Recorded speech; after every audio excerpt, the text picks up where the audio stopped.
Muito bem, vou pedir licença ao doutor Eduardo para a gente iniciar com a doutora Amanda, né? Para até ela explicar, né, essa ideia aqui que nós tivemos de trazer mais advogados com mais especialidades, né, para que a gente possa tirar mais dúvidas. Bom dia, doutora Amanda. Bom dia, Álvaro. Bom dia a todos os ouvintes, todos que nos acompanham aqui no Tribuna Livre por todas as plataformas. Como eu sempre digo, é sempre um prazer estar aqui de volta. E hoje vim acompanhada, e muito bem acompanhada, do Dr. Eduardo Lucena, que é especialista em Direito do Trabalho. E ele veio hoje aqui esclarecer para vocês várias dúvidas sobre Direito do Trabalho. Dúvidas comuns do dia a dia mesmo, que vão surgindo aí no dia a dia de todo mundo, tá? E aí a gente já começa. Doutor, o que é mito e o que é verdade? Contrato de experiência de 90 dias sem carteira é permitido? Primeiramente, bom dia a todos os ouvintes do Tribuna Livre e também aqueles que acompanham pelos canais, né, os diversos canais do Tribuna Livre. É um prazer estar aqui e deixar o meu bom dia. Como você falou, e o Álvaro também, o direito do trabalho está inserido na sociedade. Então, você vai no supermercado, você vai na farmácia, você está na rua, você vai abastecer o seu carro, você está ligado ao direito do trabalho. E, agradecendo novamente, e já respondendo a pergunta que você fez. A gente veio aqui esclarecer dúvidas do dia a dia da sociedade. E essa é uma das grandes dúvidas, praticada muito no comércio. 90 dias de experiência, eu preciso assinar a carteira do colaborador? Ou ele pode iniciar sem assinatura e após a confirmação, aí sim, eu vou efetivar o contrato dele. A CLT reconhece que essa prática é ilegal. Todo trabalhador deve iniciar as suas atividades já com a carteira assinada. O contrato de experiência previsto na legislação, ele vale por até 90 dias, não tem tempo mínimo, mas esses 90 dias de experiência precisam estar já com a carteira assinada, até para resguardar os direitos do trabalhador. Imagine, por exemplo, se acontece um acidente de trabalho e ele não tem a carteira assinada. Então, respondendo, essa prática de 90 dias sem carteira assinada é uma prática ilegal. Muito bem. A gente vai fazer umas perguntas rápidas, né? Pinga-fogo, a resposta também rápida. Quem escolhe o período das férias? É o patrão ou é o empregado? Olha, Álvaro, também é uma grande dúvida, mas assim, a CLT garante que a empresa é quem tem o direito de escolha do período do empregado. Então, o empregado passou 12 meses e ganhou o direito às férias. A empresa tem 11 meses para dar essas férias, mas é ela quem escolhe o período. O único requisito aí é que o trabalhador seja avisado com antecedência mínima de pelo menos 30 dias para programar aí as suas férias. Certo, e claro, e aí pode ter uma negociação, Claro, né? claro. Uma conversa Sim, boa com o patrão e o empregado para que eles decidam uma data que seja satisfatória. Sim, claro. Então, isso. Bem. Tudo é diálogo, né? Entre a exatamente. empresa, o patrão e o empregado. E ainda com relação às férias, doutor, recebe antes ou depois que volta das férias? Isso é muito praticado também. Então, assim, as férias, o trabalhador tem que receber, segundo a legislação, no máximo 2 dias antes do início do afastamento. Algumas empresas pagam no retorno, algumas empresas pagam um salário, deixa para pagar o terço quando voltar, mas essa prática ela é ilegal. Então, o trabalhador tem que iniciar as suas férias já com o dinheiro, com o depósito realizado em sua conta. Ele não pode receber quando retorna, ele tem que antecipar o recebimento. Certo. Ainda sobre este assunto, doutor, é uma coisa que a gente ouve também muito. Eu posso vender as minhas férias? Quantos dias eu posso vender? Como é que é feita essa negociação? Também o chamado abono pecuniário, a venda de férias. Sim, você pode vender, mas a CLT também estabelece um limite de quanto você pode vender, que seria 1/3 de suas férias. Se as férias são 30 dias, então você só pode vender 10 dias. O limite máximo de venda de férias é de 10 dias, para garantir também aí a saúde do trabalhador, um momento de descanso, uma recuperação mental ou física, dependendo da atividade dele. Então, o limite máximo para vender férias é de 10 dias. Só assim, ainda nessa área, pode-se acumular as férias? Muito Vamos bem. dizer, eu tenho aqui meu direito, já passei os 12 meses, tenho direito aos 30 dias, aí já venceu mais um ano e pode acumular as férias? Aí é um problema que, se a empresa não perceber, ela pode acabar atraindo para si. Então, completei 12 meses, estou com direito, a empresa tem os 11 meses para determinar quando o trabalhador se afasta. Se juntar uma outra férias vencidas, como punição a CLT previu, que as férias que venceram primeiro serão duplicadas, ou seja, a famosa férias em dobro. Então, se a empresa deixa as férias juntarem vencidas, a que venceu primeiro vai dobrar de valor. O valor, não a liberação. Não o período, que era 30, vai virar 60, mas o valor das férias será pago em dobro. Se a empresa não paga, o trabalhador pode recorrer à justiça para adquirir esse direito. Ótimo. Por isso que é tão importante ter essa organização, né, Verdade. da empresa e esse diálogo com o funcionário também. Doutor, e a gestante, ela pode ser demitida? Boa pergunta. Então, a gestante, ela adquire uma estabilidade que é conhecida por todos nós. A partir do momento da gestação descoberta, até 5 meses após o parto, a gestante não pode ser demitida, ela adquire uma estabilidade. Mas existe sim um momento que ela pode ser demitida. É aquilo que está previsto no artigo 482 da CLT, demissão por justa causa. Se ela comete faltas graves durante o contrato de trabalho que ela teria estabilidade, aí sim, ela e qualquer outro trabalhador que estiver elencado nos requisitos da demissão por justa causa, podem sim ser demitidos. E se a gestante não quiser mais trabalhar, se ela quiser sair, eu chego para a empresa e digo, eu não quero mais continuar, assino uma carta de pedido de demissão. Isso pode? Pode, com um requisito também, para que tenha uma validade jurídica. Essa rescisão precisa ser homologada. Se a rescisão for homologada, ok. Se não for homologada, e essa trabalhadora que pediu para sair recorrer à justiça para reverter, a justiça vai reconhecer, porque também já está previsto. Pedido de demissão de gestante só tem validade se for homologado por uma autoridade. Eu já vi acontecer em algumas empresas de uma mulher grávida ser demitida, mas o patrão nem sabia que ela estava grávida. E aí? Se o TST também já reconheceu essa prática, porque isso ocorre muito. Às vezes nem ela sabe que está grávida. TST, Tribunal Superior do Trabalho. Isso. Então, às vezes nem ela mesma sabia que estava grávida. Então, o que é que a legislação adquire? O TST reconheceu que o que importa é que, durante a gestação, sabendo ou não, essa trabalhadora já adquiriu a estabilidade. Então, se o patrão demite mesmo sem saber, ela tem direito à reintegração. E caso haja ali algum tipo de resistência ou discussão por ambas as partes, isso pode ser solicitado na justiça, que a empresa tenha que pagar todo o período da estabilidade que essa gestante teria a ela. Acho que pode acontecer muito isso, né? Sim, sim. Vamos dizer, ele demitiu, ele não quer mais, mas ela tem direito, ela teria direito a quantos meses? Então, sim, a partir do momento da gravidez, os 9 meses e mais 5 meses pós-parto. Então, dependendo ali de quando ocorreu a demissão, vai se ver quantos meses tinha ali de estabilidade da gravidez e mais os 5 pós-parto, isso teria que ser indenizado em valores para a empregada, caso ela decida recebê-la. Mesmo que o problema tenha dado no 4º mês, 3º, 4º mês de gravidez, deu problema, eu quero sair. Ele ainda tem a obrigação de pagar esses 3, 4 meses? Não, só a partir do momento da demissão para frente. Até porque ela continuou trabalhando nos períodos anteriores e recebendo seu salário também. Ok. Recebendo normalmente seu Exato. salário. E com relação ao salário de maternidade, ainda nesse tema de gestante, quem é que paga o salário de maternidade? É a empresa? É o INSS? É uma boa pergunta isso. Então, a obrigação de pagar o salário de maternidade é da Previdência. Só que ele transporta essa obrigação para o empregador. Então, a empresa faz o pagamento do salário de maternidade para a funcionária e adquire um crédito para compensar ou no INSS mensal da empresa ou em um momento futuro solicitar restituição desses valores ao INSS.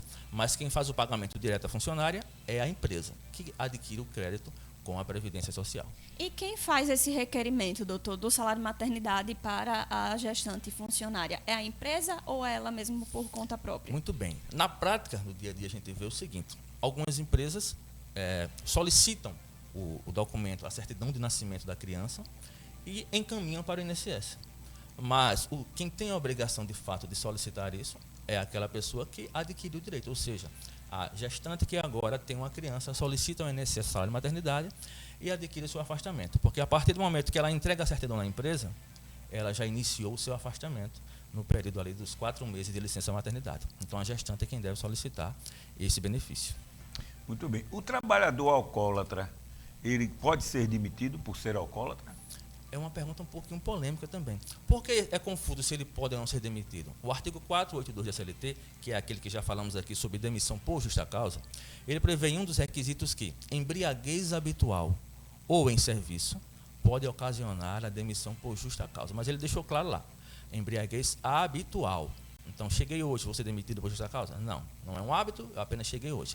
Mas o alcoolismo foi reconhecido pela Previdência como uma possível doença, que requer, inclusive, afastamento para tratamento. Então, se for reconhecido que aquele trabalhador ele é alcoólatra, ele não pode ser demitido por justa causa, porque a Previdência já reconheceu que é um problema de saúde. Mas existe uma pequena exceção que a empresa pode utilizar. Se o trabalhador alcoólatra nega tratamento Então, se ele não quer se tratar, a empresa não vai ficar mantendo ele ali para sempre, porque ele adquiriu essa estabilidade por doença, não. Então, neste pequeno caso, a empresa pode sim, se for documentada, demiti-lo por justa causa. Mas simplesmente porque ele é alcoólatra, não. Ele deve ser indicado para um tratamento de saúde, inclusive para um possível benefício do INSS. É porque nesse período que ele ficar afastado para tratamento, quem vai pagar o salário dele? Exatamente. Então, o INSS estaria cobrindo, mas se ele está com o contrato vigorando, mesmo que esteja suspenso, o INSS está pagando lá o benefício dele, mas se ele nega o tratamento para a recuperação, aí é que quando ele retornar do benefício, a empresa pode sim demiti-lo por justa causa. Certo. Perfeito. Doutor, uma pergunta também, uma dúvida que eu acredito que é muito comum de todo mundo, né? O tempo em que um trabalhador tem de deslocamento entre a sua casa e o seu trabalho, conta como hora extra? É uma pergunta que ainda hoje deixa muita dúvida com a sociedade. O que é que ocorre aqui? Após a reforma de 2017, ficou claro que a jornada trabalho-casa ou casa-trabalho não conta mais para efeito de hora extra, por exemplo. Então, antigamente, o trabalhador, da hora que saía da sua residência até a hora que chegava no trabalho, ele já contava, dependendo, inclusive, de onde... Se for em São Paulo, 2, 3 horas. Imaginou? Então, aqui a gente está em São Miguel dos Campos, e às vezes o pessoal que mora na parte alta, para chegar no centro, demora coisa de 30 a 60 minutos. Então, essa jornada de casa, trabalho, trabalho, casa, ela não é mais computada. Salvo exceções, mas a regra geral é que ela não conta na jornada das 44 horas ou das 8 horas diárias do trabalhador. Porque, como o doutor Eduardo Lucena falou, nós tivemos uma reforma trabalhista, né, em 2017, e aí tinha chamadas horas itineres. Isso. E aí antes computava. Antes computava. A partir da reforma, não mais. Isso, perfeito. Muito bem. Tem um curso, tem uma reunião fora do horário de trabalho. Isso conta como hora extra? Boa pergunta também. O que é que ocorre? Vai depender. Se a empresa obriga o trabalhador a ir ao curso ou comparecer na reunião fora do seu expediente, ele vai receber o adicional de hora extra enquanto estiver ali naquela ocasião. Mas se a empresa, por exemplo, vai pagar um curso e diz: Álvaro e Amanda, vocês, se quiserem, pode ir, está tudo pago. Ela não obrigou. Então, se for obrigado, o trabalhador tem sim o direito ao adicional de hora extra. Se não for obrigado, ele não vai ter, porque aí foi ele quem escolheu ir. O problema isso é depois, né? Como é que você comprova depois? Na prática, né? O problema dessa discussão é mais para frente. Verdade, exatamente. É um problema. Porque é interessante para o trabalhador. Ele está ali se aperfeiçoando, está fazendo um curso que vai melhorar o conhecimento dele, né? Esse curso bancado provavelmente pela empresa, o certo. Então a empresa tem que deixar muito documentado e muito claro que ela deixou opcional. Se ficou uma convocação, ela vai ter que pagar. Então, na dúvida, é melhor documentar tudo, pedir para o funcionário assinar e deixar tudo sempre registrado. Para um e para o outro. Exatamente, para resguardar o direito dos dois. Doutor, a empresa pode exigir maquiagem das funcionárias? A gente sabe que a maioria das empresas agora, né, a gente precisa mostrar uma boa aparência, né, a gente precisa ali também como até uma forma do marketing da empresa, mas pode exigir esse fato aí das funcionárias? Olha, é um tema polêmico. Então vamos imaginar o seguinte, existem religiões que proíbem o uso de maquiagem. Então, a partir do momento que eu exijo, eu posso estar ferindo a dignidade de uma pessoa, posso estar ultrapassando o limite do assédio. Então, a CLT e a legislação, ela garante que em alguns casos pode sim. Se tiver uma ligação direta com o exercício da atividade. Então, vamos imaginar que eu vou na loja de cosméticos. Eu estou vendendo maquiagens. Então, a minha ligação da minha atividade pode estar compatível com a exigência da empresa. Eu preciso que todo mundo esteja apresentável, utilizando maquiagem, inclusive com os nossos produtos. Claro que se também a empresa exige, ela tem que disponibilizar a maquiagem ali. Ela não pode exigir que a funcionária custeie. Então, sim, pode, dependendo de estar ligado diretamente com o exercício da atividade da empresa. Se sim, ok. Mas ainda assim tem que se observar se não está ultrapassando o limite da dignidade, da moralidade ou do assédio com essas funcionárias. Imagine, por exemplo, um trabalhador da construção civil ter que trabalhar com a maquiagem no rosto. Não é compatível. Não é compatível. Eu vou para o outro lado. E o exagero da maquiagem? O que é que o cara tem uma loja, tem uma clínica e aquela funcionária chega exageradamente maquiada. Ele pode... Olha, a gente tem muito tema polêmico com respeito a isso. Então, imagine que a trabalhadora pode se sentir discriminada se o patrão ou o empregador for lá dar algum tipo de conselho para que ela Corte de cabelo. reduza um pouco. Se você escolhe corte de cabelo, cor, religião para contratar alguém, você está discriminando. Isso está proibido por lei. Mas vamos lá, exagerou, está nítido que não está compatível, agora é o contrário, você passou do ponto. Então a empresa pode sim sugerir à trabalhadora que faça um ajuste. Ainda assim, tem que ter todo o cuidado do mundo. É um pedido. Exato, você não pode obrigar. Todo o cuidado do mundo. Vestimenta, a mesma coisa. Você tem um escritório de advocacia muito fino e a funcionária vai com uma saia muito curta, ou o funcionário vai de bermuda. Por isso mesmo, as empresas precisam de consultoria jurídica, para que o contrato de trabalho esteja ajustado para as suas necessidades. Então, se ela tem necessidades, ela coloca no contrato, no seu regimento interno, para que o trabalhador não tenha nem dúvida do tipo de vestimenta que é compatível com o que ele está realizando. Muito bem.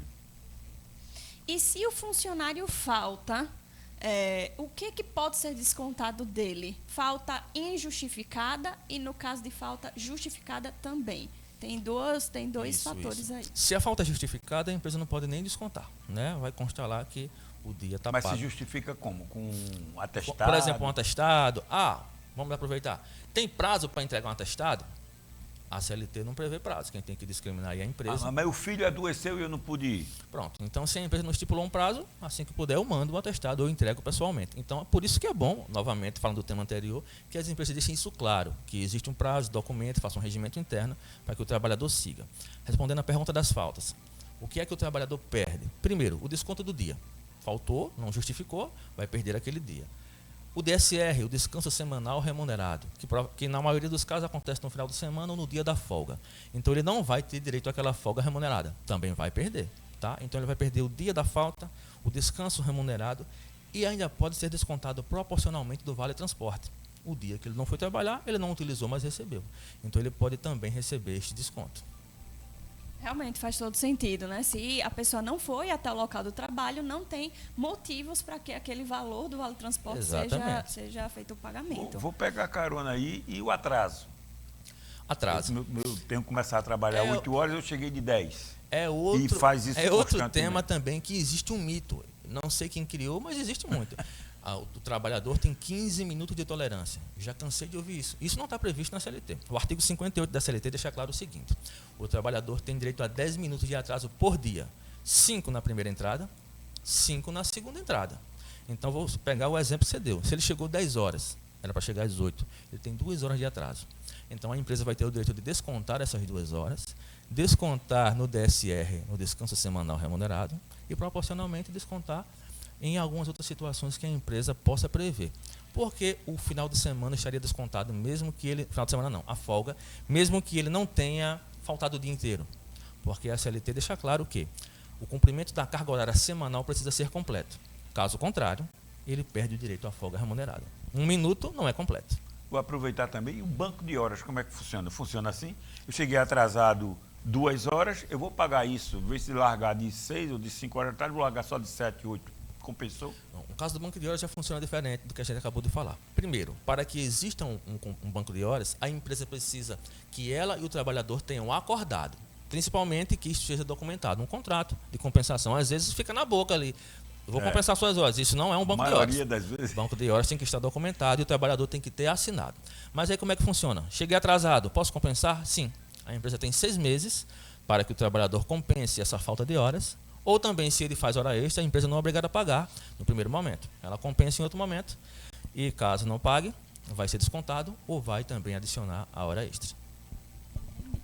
E com relação à demissão, pedir demissão hoje da empresa que eu trabalho, a empresa tem quantos dias para fazer o pagamento da minha rescisão, das minhas verbas? Já falamos aqui sobre a reforma trabalhista.